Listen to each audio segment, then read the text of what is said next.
नमस्कार मित्रों, SSC GD का ये प्रैक्टिस सेट आज हम लोग सॉल्व करेंगे। चलिए पहला सवाल देखते हैं क्या दे रखा है। कह रहा उमा 6 घंटे में ए से बी तक 315 किलोमीटर की दूरी तय करती है। वह 4 घंटे 30 मिनट में ए पर वापस आती है। उमा की औसत गति का 3 गुना क्या होगा।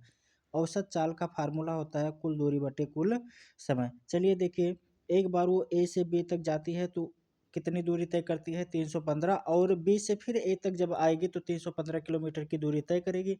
तो टोटल कुल दूरी वो कितना तय करेगी, इसका 2 गुना। 315 एक बार जाएगी, 315 एक बार लौटेगी, तो 630 किलोमीटर की वो दूरी तय करेगी। 630 किलोमीटर की दूरी तय करते समय उसे समय कितना लगेगा। देखिए, जब जाती है तो 6 घंटे का समय लगता है, और जब लौटती है तो 4.5 घंटे का समय लगता है। तो टोटल 6 4 10, 10.5 घंटे का समय लगता है। 10.5 को हम क्या लिख सकते हैं, 21/2।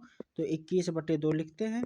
इस 2 को ऊपर भेज देते हैं, यहाँ से 2 को ऊपर भेज देते हैं और काट देते हैं, जो कुछ भी करता है। 21 से काटेंगे, 21 से 3 बार कटेगा, ये हो जाएगा 30, और 21 3 दुनाई 6, मतलब हो जाएगा 60 किलोमीटर प्रति घंटा। औसत चाल आ जाएगी 60 किलोमीटर प्रति घंटा। लेकिन औसत चाल का उसने 3 गुना पूछ रखा है, तो इसका 3 गुना करेंगे। 60 गुणे 3 कितना हो जाएगा, 180। तो 180 किलोमीटर हो जाएगी औसत स्पीड का 3 गुना। अगला सवाल सॉल्व करेंगे। राहुल को 1000 पर 15% और 20% के क्रमिक छूट मिलते हैं। दूसरी ओर अरुण को 1000 पर 35% की एकल छूट मिलती है। श्याम को 1200 रुपये पर 25% की एकल छूट मिलती है, जबकि मणिक को 1000 रुपये पर 25% और 10% के क्रमिक छूट मिलते हैं। इनमें से सबसे अधिक छूट किसको मिलती है। चलिए सॉल्व करते हैं इसे। कह रहा है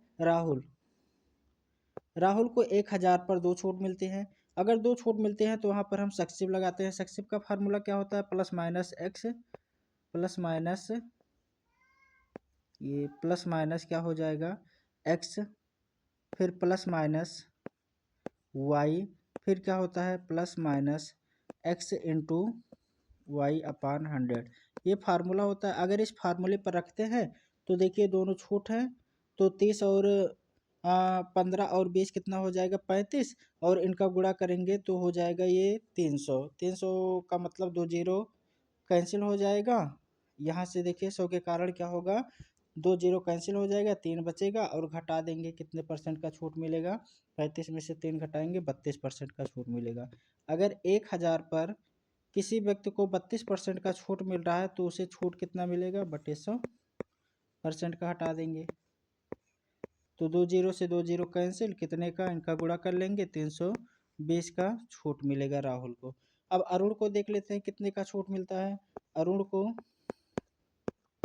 1000 पर कितने का छूट, 35% का एकल छूट मिलता है। परसेंट हटाएंगे नीचे 100, 2 जीरो से 2 जीरो कैंसिल, इसे छूट कितना मिला, 350 रुपये का। अब इसके बाद तीसरा व्यक्ति है श्याम, और श्याम को भी 25% का छूट मिलता है। 25% 1200 पर, 1200 का कितना परसेंट छूट मिलता है, 25% छूट मिलता है। परसेंट हटाएंगे नीचे 100, 2 जीरो से 2 जीरो कैंसिल, इनका गुणा कर लेंगे तो 250, 50, 300। अगला, अब देखिए यहाँ पर मणिक को कितने का छूट मिलता है, 25% और 10% की क्रमिक छूट मिलती है। इन पर सक्सिव लगाएंगे, इस वाले फार्मूले पर इन्हें रखेंगे तो कितना आ जाएगा, 35, और 2.5 कम हो जाएगा, मतलब 32.5% की छूट मिलेगी। 1000 पर कितने का छूट मिलेगा, 32.5% का, 32.5% का छूट मिलेगा। ठीक, दशमलव यहाँ से हटाएंगे तो 1 जीरो नीचे, और 1000 से 1000 कैंसिल, कितने का छूट मिलेगा, 325 रुपये का छूट मिलेगा। पूछा है सबसे अधिक छूट किसे मिला है, सबसे अधिक छूट किसे मिला है, अरुण को 350 रुपये का। तो अरुण बी ऑप्शन इसमें सही हो जाएगा। अगला सवाल सॉल्व करेंगे।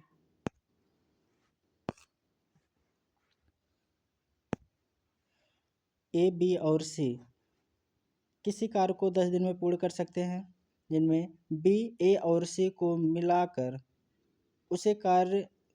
मिलकर उस कार्य को करने में लगने वाले समय का 3 गुना समय लगता है। बी अकेला उस कार्य को कितने दिनों में कर सकता है। चलिए देखिए, जब तीनों लोग मिलते हैं, ए प्लस बी प्लस सी, तो समय इन्हें कितना लगता है, 10 दिन का समय लगता है। और जब बी अकेले काम करता है, कौन बी अकेले काम करेगा,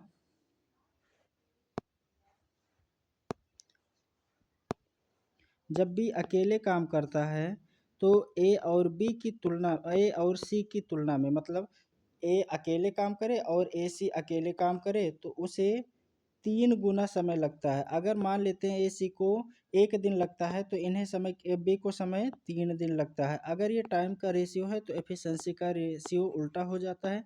एफिशिएंसी का रेशियो कितना हो जाएगा, 1:3। चलिए देखिए, तीनों लोग मिलेंगे कितना काम करेंगे। यहाँ पर बी है, ए है और सी, अगर तीनों को मिला देंगे तो कितना यूनिट काम हो रहा है, 4 यूनिट काम हो रहा है। और यहाँ पर तीनों 10 दिन में काम करते हैं तो टोटल कितना यूनिट काम हो जाएगा, 40 यूनिट, क्योंकि 10 में 4 से गुणा कर देंगे टोटल काम पता चल जाएगा। टोटल काम 40 यूनिट है। पूछा है बी अकेले उस कार्य को कितने दिनों में कर सकता है। बी कितना यूनिट काम करता है एक दिन में, 1 यूनिट काम करता है। 1 यूनिट के हिसाब से इसे कितने दिन लगेंगे, 40 दिन लगेंगे। तो दूसरा ऑप्शन सही हो जाएगा। अगला क्वेश्चन सॉल्व करेंगे।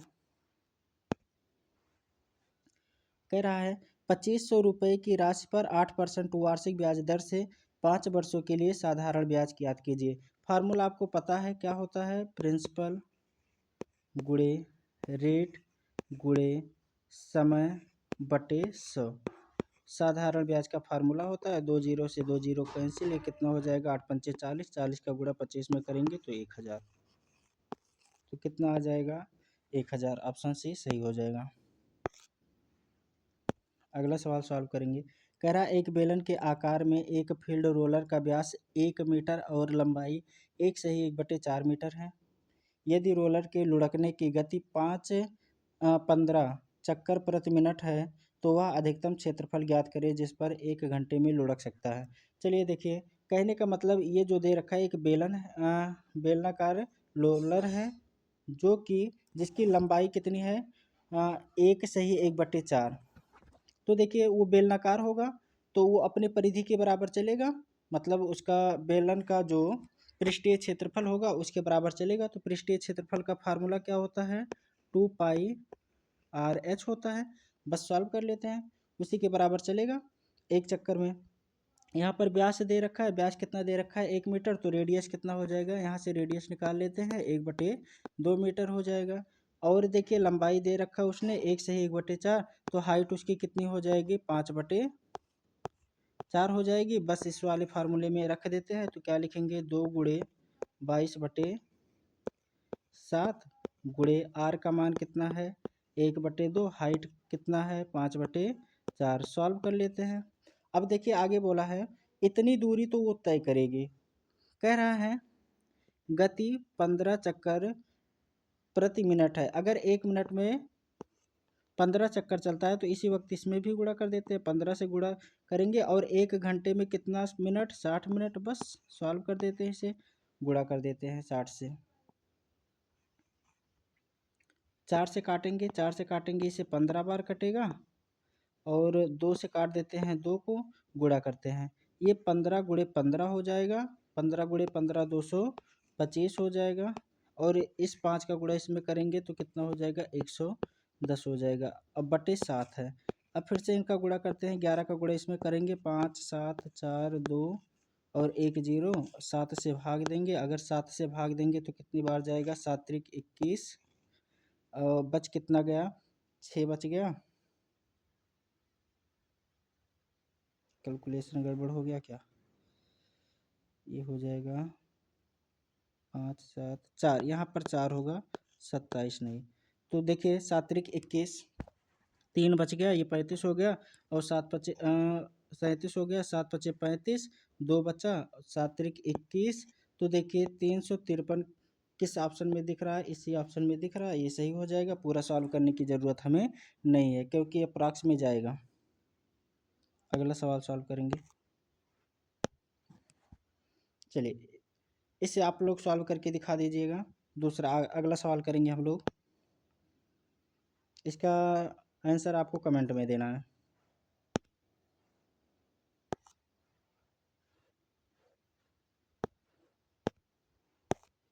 अगला सवाल सॉल्व करेंगे।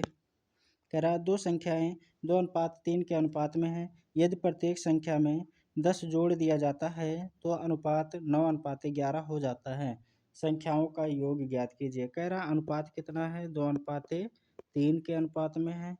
और जब इसमें प्रत्येक संख्या में 10 जोड़ा जाता है तो अनुपात कितना हो जाता है, 9 से 11 हो जाता है। देखिए क्या दोनों तरफ डिफरेंस बराबर है, इधर डिफरेंस देखते हैं और इधर से भी डिफरेंस देखते हैं। क्योंकि दोनों संख्याओं में 10 जोड़ा गया है तो इधर भी 10 जोड़ना चाहिए था और इधर भी 10 जोड़ना चाहिए था। देख लेते हैं डिफरेंस बराबर है, नहीं डिफरेंस तो बराबर नहीं, इधर 7 का डिफरेंस इधर 8 का डिफरेंस, तो डिफरेंस बराबर करेंगे। इन दोनों के बीच जो भी अंतर होगा उसका गुणा इसमें करेंगे और इसके बीच जो अंतर होगा उसका गुणा इसमें करेंगे तो डिफरेंस बराबर हो जाएगा। चलिए इसके बीच देखते हैं कितने का डिफरेंस है, 2 का डिफरेंस, 2 का गुणा पहले वाले में करेंगे इसमें करेंगे तो 2 कितना हो जाएगा, 2 दूनाई 4 और ये 2 तिहाई 6 हो जाएगा। अब देखिए दोनों तरफ से अगर मिलाएंगे तो अनुपात कितना बन गया, 4:6 और 9:11। अब डिफरेंस देखेंगे तो इनके बीच डिफरेंस 5 और इनके बीच भी डिफरेंस 5, तो डिफरेंस हमारे अनुसार कितना आ रहा है, 5 यूनिट। और सवाल कह रहा है कि कितना जोड़ा गया है, 10 जोड़ा गया, 1 यूनिट बराबर 2 के। तो पूछा है कि संख्या का योग मतलब इन्हें जोड़ देंगे 10 हो जाएगा, 10 का गुणा इसमें करेंगे कितना हो जाएगा, 20। तीसरा ऑप्शन सही है। चौथा क्वेश्चन, अगला क्वेश्चन करेंगे। कह रहा ए ने 5600 रुपये के साथ एक व्यवसाय शुरू किया और कुछ महीनों बाद बी, यहाँ पर होना चाहिए, 6400 की पूंजी के साथ इसमें शामिल हो गया। एक वर्ष के अंत में लाभ क्रमशः 3:2 के अनुपात में विभाजित किया जाता है। बी शुरुआत में कितने महीने के बाद शामिल हुआ। चलिए देखिए ए है और बी, दो लोगों ने व्यवसाय, ए ने शुरू किया, कितने रुपए के साथ शुरू किया, 5600 रुपये के साथ शुरू किया। और बी कुछ महीनों बाद शामिल होता है, कितने रुपए के साथ, 6400 रुपये के साथ। कह रहा 1 साल बाद।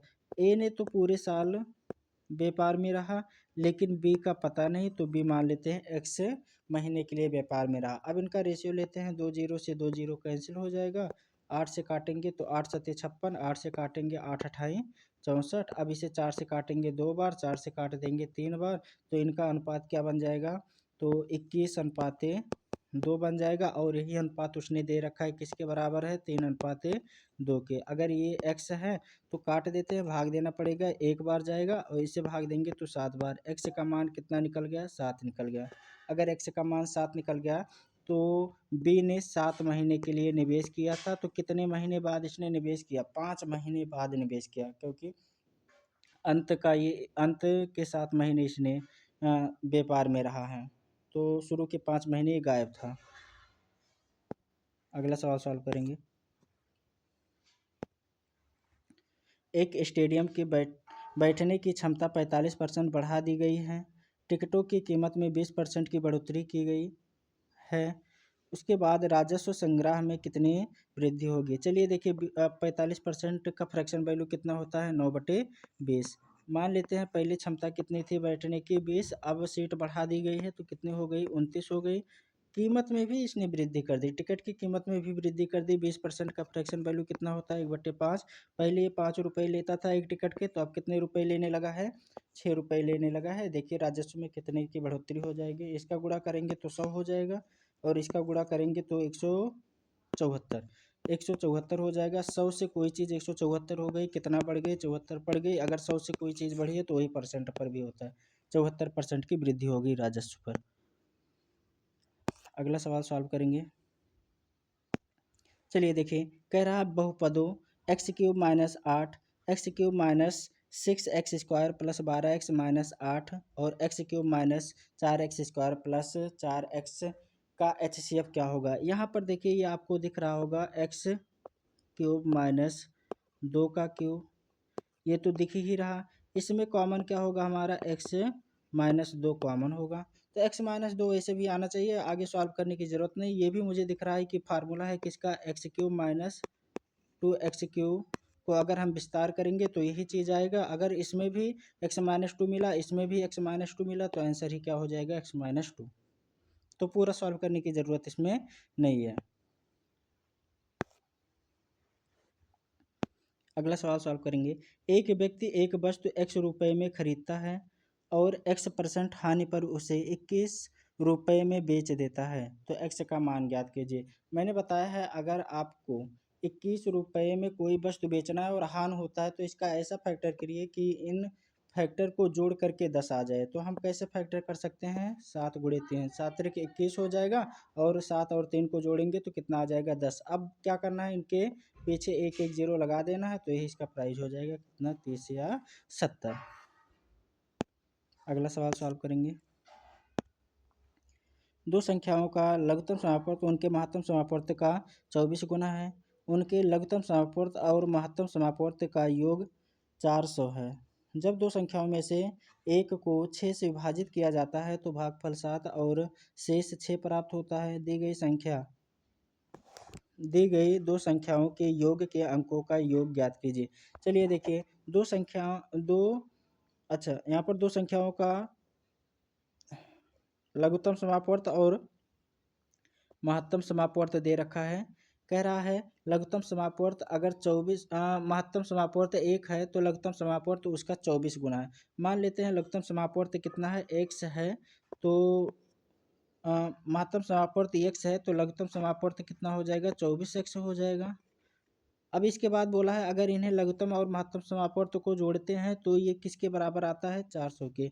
इनका योग 400 के बराबर है। अगर इन्हें जोड़ेंगे तो 25x होगा और 25x ही किसके बराबर है, 400 के। तो यहाँ से हम x का मान निकाल लेते हैं, काटेंगे तो कितनी बार, 16 बार। x का मान 16 आ गया, मतलब HCF इसका 16 था और LCM कितना था, LCM 24 गुणे 16 था। अब बोला है, कह रहा है इसमें एक संख्या। अब यहाँ से हम क्या कर सकते हैं, अगर एक संख्या हमें प्राप्त है तो आपको पता है LCM HCF गुणे LCM बराबर पहली संख्या गुणे दूसरी संख्या, ये फार्मूला होता है एक। तो यहाँ से हम पहली संख्या निकाल सकते हैं। कह रहा है जब दो संख्याओं में से एक को 6 से विभाजित किया जाता है तो भागफल 7 और शेष 6 प्राप्त होता है। तो यहाँ से हम निकाल सकते हैं। देखिए 6 से विभाजित करने पर भागफल 7, तो 6 सत्ते 42, उसमें रिमाइंडर जोड़ दिया जाता है 42 और 6 48, मतलब एक संख्या कितनी थी, 48 थी। अब यहाँ पर LCM और HCF बराबर कर देते हैं। HCF देखिए 16 गुणे कितना हो जाएगा, एक HCF हो जाएगा, LCM कितना हो जाएगा, 24 गुणे 16 हो जाएगा। बस यहाँ से हम दूसरी संख्या निकाल देते हैं। दूसरी संख्या निकालेंगे, चलिए देखिए 24 से काटेंगे 2 बार और 2 से इसे काट देते हैं 16 बार। 16 को काटेंगे तो 8 बार। 8 का गुणा 16 में करेंगे तो 128 हो जाएगा और 128 हो गया। दूसरी संख्या 128 है, पहली संख्या 48 आया था हमारा। कह रहा है इन संख्याओं का योग करते हैं। अगर योग करते हैं तो कितना आ जाएगा, 176 आ जाएगा। 176 योग आया। इनका भी योग करके हमें बताना है। अगर इन्हें जोड़ेंगे तो कितना, 7 और 1 8 हो जाएगा, 8 6 14। अंकों का योग कितना हो जाएगा, 14। अगला सवाल सॉल्व करेंगे। कह रहा है यदि एक 9 अंकों की संख्या इतना 72 से विभाज्य है तो हमें इसका मान बताना है। चलिए सॉल्व करते हैं। 72 से विभाज्यता का नियम हमें पता है, 8 और 9 से विभाज्य होना चाहिए। 8 से विभाज्यता का नियम क्या होता है, अंतिम 3 अंक किससे कटने चाहिए, 8 से। तो यहाँ पर अंतिम 3 अंक काटते हैं। अंतिम 3 अंक कितने हैं, 3 7 और n है। अगर इसमें काटेंगे तो हम यहाँ से n का मान निकाल सकते हैं। 8 से काटते हैं, 8 चौक 32, 5 रिमाइंडर बचा, तो 50 के बाद 8 से कटने वाला नंबर क्या होता है, 8 सत्ते 56। तो n का मान कितना आ जाएगा, 6 आ जाएगा। n का मान 6 आया तो यहाँ पर n का मान रखेंगे। अब देखेंगे 9 से विभाज्यता का नियम। चलिए यहाँ पर 6 रखते हैं n के स्थान पर, तो 6 और 7 कितना हो जाएगा, 13 हो जाएगा। 13 3 16, 16 8 24 और 24 3 27, 27 जहाँ हुआ वहीं पर कैंसिल कर देंगे। 9 से 9 कैंसिल होता है, एक m का मान 8 आ गया। m का मान कितना आ जाएगा, 8 आ गया। अगर m का मान 8 आया तो यहाँ पर रख देते हैं। तो n का मान 6 आया, 6 का स्क्वायर करेंगे 36 हो जाएगा। m का मान 8 आया है, -8 कर देंगे बटे 4। अगर इन्हें सॉल्व करेंगे हम तो कितना आ जाएगा, 28, 28 बटे 4 करेंगे तो कितना, 7। पहला ऑप्शन सही हो जाएगा। अगला सवाल सॉल्व करेंगे। कह रहा है रेलगाड़ी ए को विपरीत दिशा में 36 किलोमीटर प्रति घंटा की गति से चल रही 300 मीटर लंबी रेल गाड़ी बी को पार करने में 15 सेकंड का समय लगता है। चलिए इसे सॉल्व कर लेते हैं। एक रेलगाड़ी कितना 300 मीटर लंबी है और दूसरी रेलगाड़ी की लंबाई नहीं पता है, लेकिन उसकी स्पीड पता है कितना है 36 किलोमीटर प्रति घंटा। दूसरे की स्पीड हमें नहीं पता है।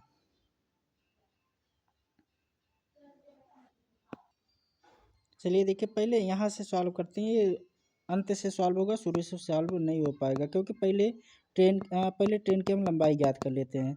तो चलिए देखते हैं।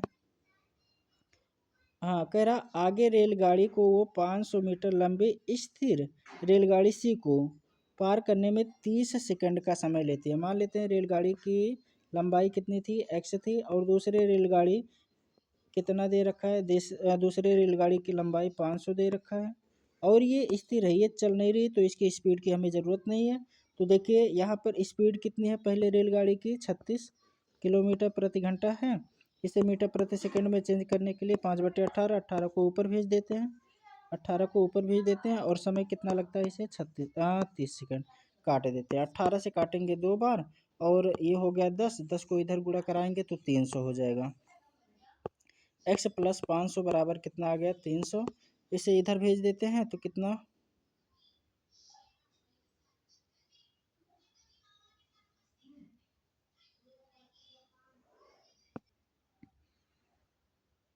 चलिए इस सवाल को भी बाद में देखते हैं अंत में, क्योंकि इसमें नेगेटिव आ रहा है, नेगेटिव तो लंबाई हो नहीं सकती।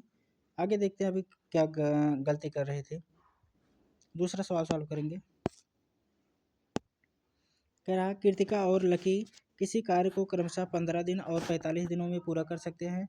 उन्होंने 60% कार्य को 25% कम क्षमता के साथ पूरा किया और शेष कार्य अपनी वास्तविक दक्षता के साथ पूरा किया। उन दोनों द्वारा पूरे कार्य को पूरा करने में लिया गया कुल समय ज्ञात कीजिए। चलिए देखिए, कृतिका हैं और लकी हैं, दो लोग हैं। ये कृतिका जो है 15 दिन में काम को पूरा कर सकती है और लकी 45 दिन में। तो टोटल काम निकाल लेते हैं, इनका एलसीएम ही टोटल काम होगा, 45 इनका एलसीएम हो जाएगा।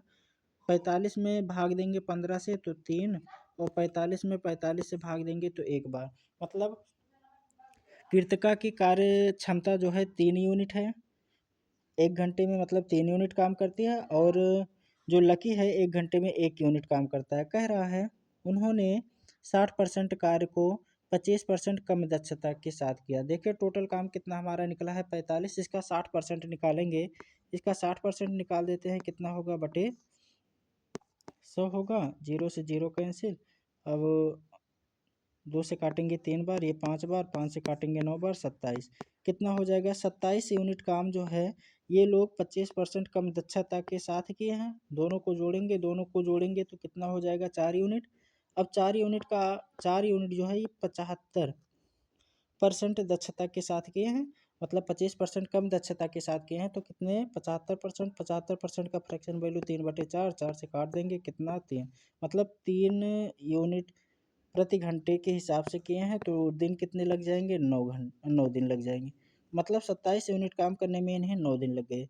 अभी काम कितना बचा है, टोटल 45 यूनिट काम था, अभी 18 यूनिट काम बचा है। 18 यूनिट काम को अब पूरे क्षमता के साथ, इनकी पूरी क्षमता कितनी हो जाएगी 3 और 4, 4 से भाग देते हैं, कितने दिन में करेंगे, तो ये 4 चौक 16, 4.5 दिन में करेंगे। तो टोटल काम यही है, टोटल दिन यही है। टोटल दिन कितने हो जाएंगे इन्हें 13.5 दिन। तो पूरे इन्हें 13.5 दिन लगेंगे काम को पूरा करने में।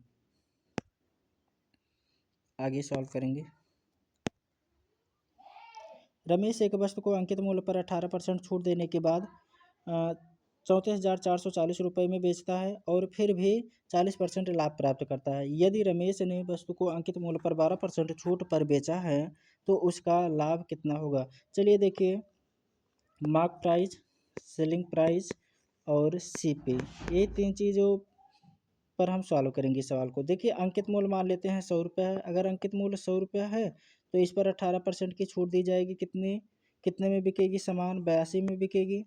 और आगे कह रहा है 40% का लाभ प्राप्त करता है, फिर भी वो 40% का लाभ प्राप्त करता है। मान लेते हैं सीपी कितना है उसका 100 है, और 40% लाभ पर बेचेगा तो कोई सामान बेचेगा कितने में 140 में बेचेगा।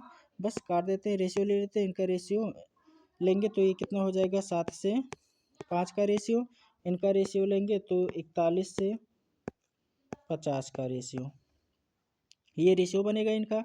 देखिए अगर मार्क प्राइस 50 है तो यहाँ पर सेलिंग प्राइस हमें बराबर दे रखा है।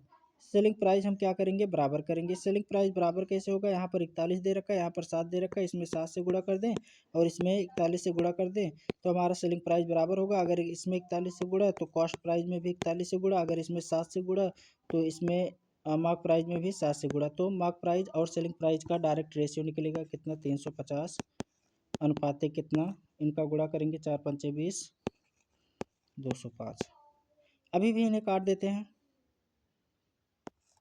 5 से काटेंगे तो 5 से कटेगा 70 बार और 5 से काटेंगे 4 बार, एक बार 41, 70 अनुपाते 41 इनका रेशियो बना। मतलब अब इस पर भी 70 पर भी कह रहा है 20% छूट पर बेचा जाता है। अगर 20% छूट पर बेचा जाए 12% छूट, 12% छूट पर बेचा जाएगा तो सामान बिकेगा कितने में, 88 में बिकेगा।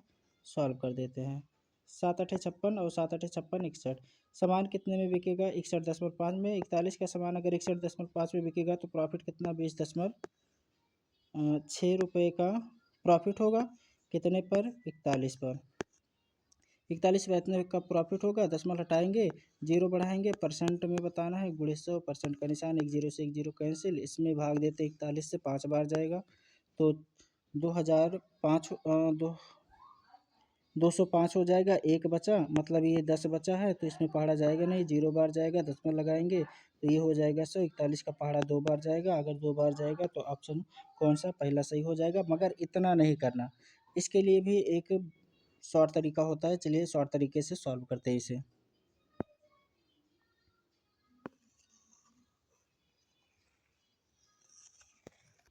चलिए देखिए अब शॉर्ट तरीका क्या होता है, उस शॉर्ट तरीके से हम सॉल्व करेंगे। वो तो प्रॉपर तरीका था, उससे सॉल्व करेंगे तो सिलेक्शन वैसे भी दूर ही जाएगी। चलिए देखिए, कह रहा अंकित मूल्य पर 18% की छूट देता है, फिर भी वो 40% का लाभ प्राप्त करता है।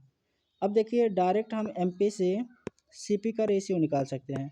कैसे निकाल सकते हैं, अगर जो छूट दिया गया जो प्रॉफिट हुआ है उसे जोड़ दे 100 में तो हमें मार्क प्राइस मिलता है, प्रॉफिट परसेंट बटे 100 माइनस छूट। छूट को हम क्या लिख सकते हैं,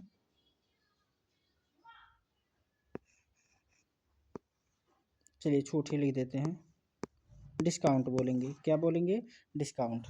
चलिए ये फार्मूला होता है, यहाँ से सॉल्व करेंगे डायरेक्ट एमपी से सीपी का रेशियो निकलेगा। निकाल लेते हैं कितने की कितने का लाभ हो रहा है, 40 का, तो 140 हो जाएगा एमपी का रेशियो और सीपी का रेशियो क्या हो जाएगा, 18% की छूट दे रहा है तो कितना, 82। ये एमपी और सीपी का रेशियो आया, एमपी और सीपी का रेशियो आया। कह रहा हम अगर अंकित मूल्य पर 12% की छूट दे, इस पर डायरेक्ट 12% की छूट देगा तो बिकेगा कितने में, 88 में बिकेगा। 14 का गुणा करते हैं, 14 गुणे 8 करेंगे तो 112 हो जाएगा, 14 गुणे 8 करेंगे फिर से 112 और 11 जोड़ देंगे तो 123।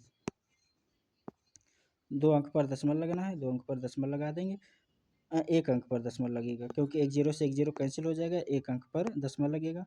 अगर 82 का सामान कितने, 123 रुपये 20 पैसे में बिक रहा है तो प्रॉफिट कितने का हो रहा है।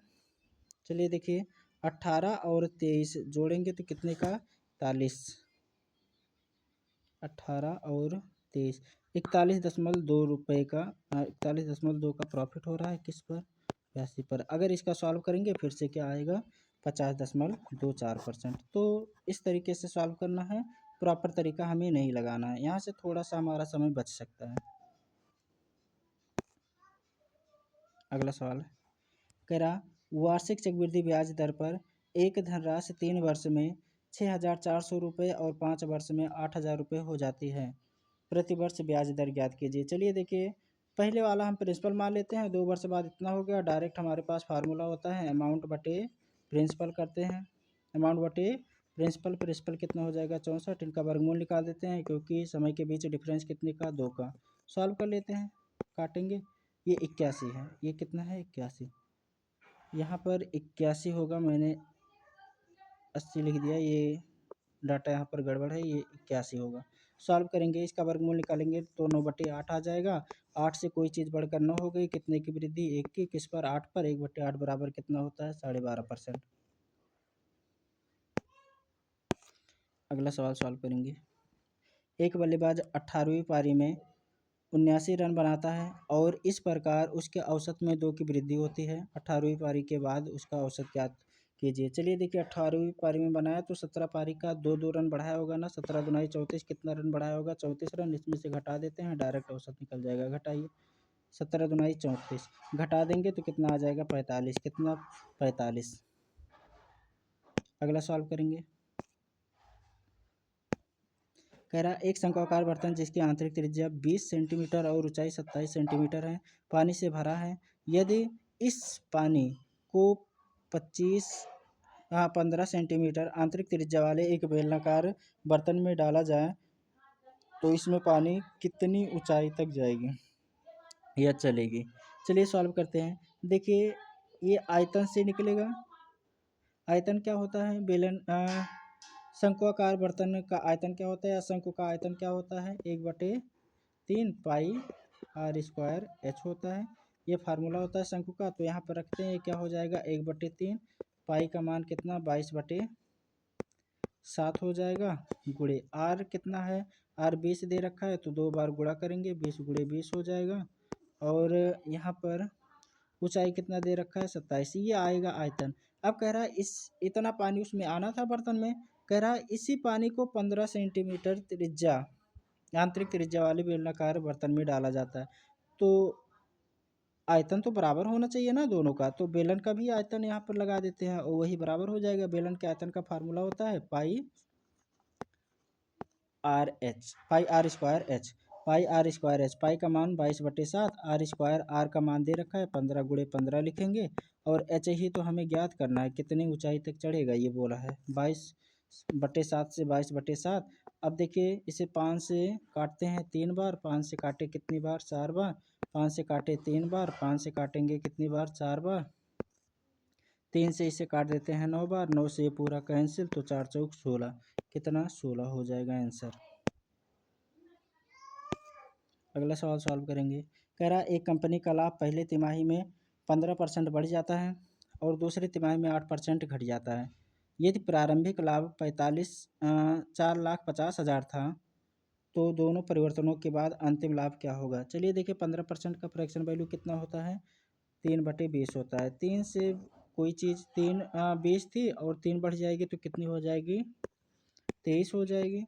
उसके बाद दूसरे तिमाही में 8% घट जाता है। 8% का फ्रैक्शन वैल्यू होता है 2/25। 25 से 2 कोई चीज़ घट जाएगी तो कितनी हो जाएगी? 23 हो जाएगी।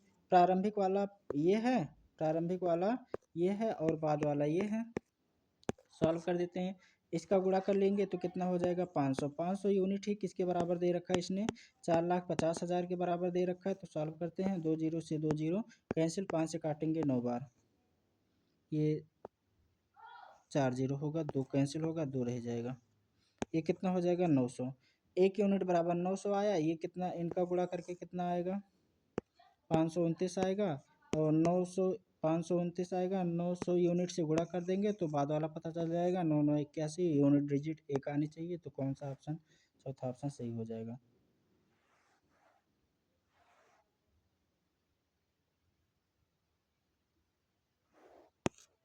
अब ये खत्म हो गया है।